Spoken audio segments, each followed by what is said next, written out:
ابھی بات جو سامنے آئی تو ہم سیکھنے والے ہیں، سکھانے والے نہیں۔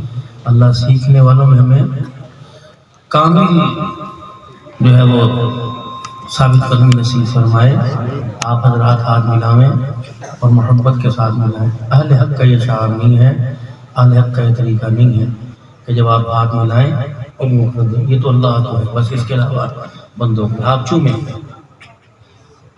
بس یوں کر کے یہ نہیں کرنا، ٹھیک ہے نا؟ اور کسی کو بھی نہیں کرنا۔ یہ حق کس کا ہے بھائی؟ اور اونچا بولیے۔ آپ آہستہ کیوں بولتے ہیں اس کی میں آپ کو وجہ بتاتا ہوں۔ اللہ کا نام آپ کے مزاج میں ہے ہی نہیں، اور نہ آپ کے معمولات میں ہے، اور نہ آپ کے خواب و خیال میں ہے، نہ آپ کے قیل میں، نہ قال میں، نہ آپ کے حال میں، نہ گھر میں، نہ چال میں، نہ ڈال میں، نہ کاروبار میں۔ اور خدائے پاک کی قسم، اگر اللہ کو اپنے حال قال میں شامل کر لیں گے، اللہ پاک وہ دیں گے جو ہم نے سوچا نہیں۔ اور اگر اللہ کو اپنے کاموں میں سے نکال دیں گے تو وہ چیزیں جو اس نے اپنے فضل سے، ہمارے کرتوتوں اور اعمال سے نہیں، اپنے فضل سے عطا فرمائی، ان کو بھی سنبھالنا مشکل ہو جائے گا۔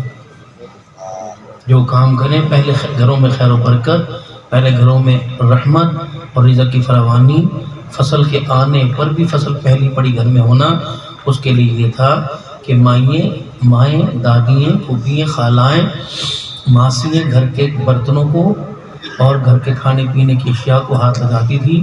ان پڑھ تھیں، یونیورسٹی کالج کا تو تصور تھا ہی نہیں، اسکول بھی 4-5 گاؤں میں ایک ہی اکٹھا ہوتا تھا، اور جہالت عام تھی، لیکن اس جہالت کے اندر اللہ کو پہچانتی تھی، اس جہالت کے اندر انہیں اللہ کا نام لینا آوے تھا، اور اس جہالت کے اندر وہ ہر کام میں بسم اللہ پڑھا کرتی تھی، اور کسی کو دیکھ کر خوبصورتی کو، اللہ کی پیدا کرتی چیزوں کو ماشاءاللہ بھی کہا کرتی تھی، اور پھر اگر کسی بات پر اگر کوئی معاملہ ہوتا تو اللہ خیر بھی کہا کرتی تھی، اور انشاءاللہ بھی کہا کرتی تھی۔ یہ جہالت کا دور تھا۔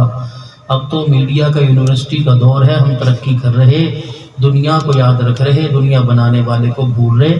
سب کہہ دو یا اللہ میری توبہ، سبحان اللہ، توبہ کر کے بیٹھیں گے، اللہ رات کا